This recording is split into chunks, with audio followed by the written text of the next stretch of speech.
What was the reaction when you found out? I didn't believe it when I first heard it.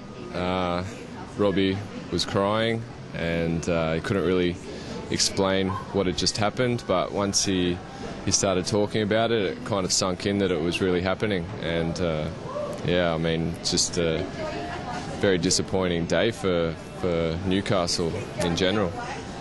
I guess the reaction of all the boys would have been pretty similar. I mean, are you guys just in shock, or is there already sort of talk of, you know, what to do from here?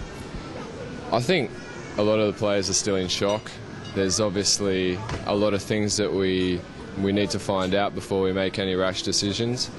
For myself, you know, I've got a pregnant wife, and it's really difficult to understand what's happening at the moment, where my future lies. But yeah, I didn't want to go to any other team. That's the reason why I stayed here in the first place, and I guess I just got to see how it unfolds in the next few days and go from there.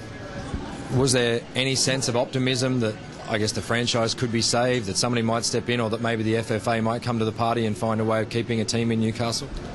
I don't think that there's any way that the club's going to be saved unless somebody's going to come in that's got that financial power.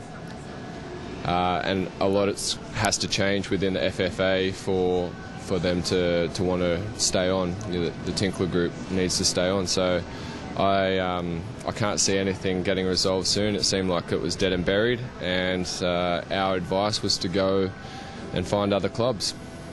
For you personally, I mean, you obviously just re-signed, so your intention was to stay here, but you know, you don't even want to go looking sort of overseas. You know, you've set yourself up.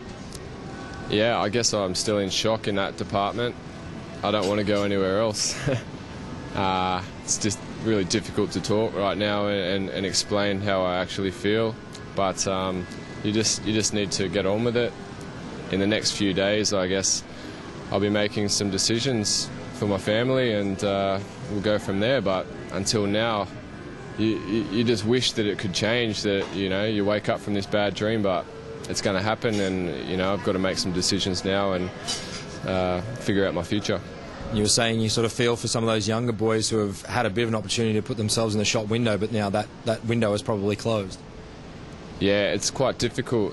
You get some players that were lucky this year to impress, like Jacob Pepper, for example, and then you get some players that didn't really get their chance, and it's going to be really difficult for those players to pick up clubs. Because, you know, our coach understood these players, he understood what they could add for the upcoming season. So I really feel for those players that really they need to find a new club, a new home. They've sacrificed a lot to come to this club, and like I saw a big future in this club, and I just can't believe that it's over. Yeah.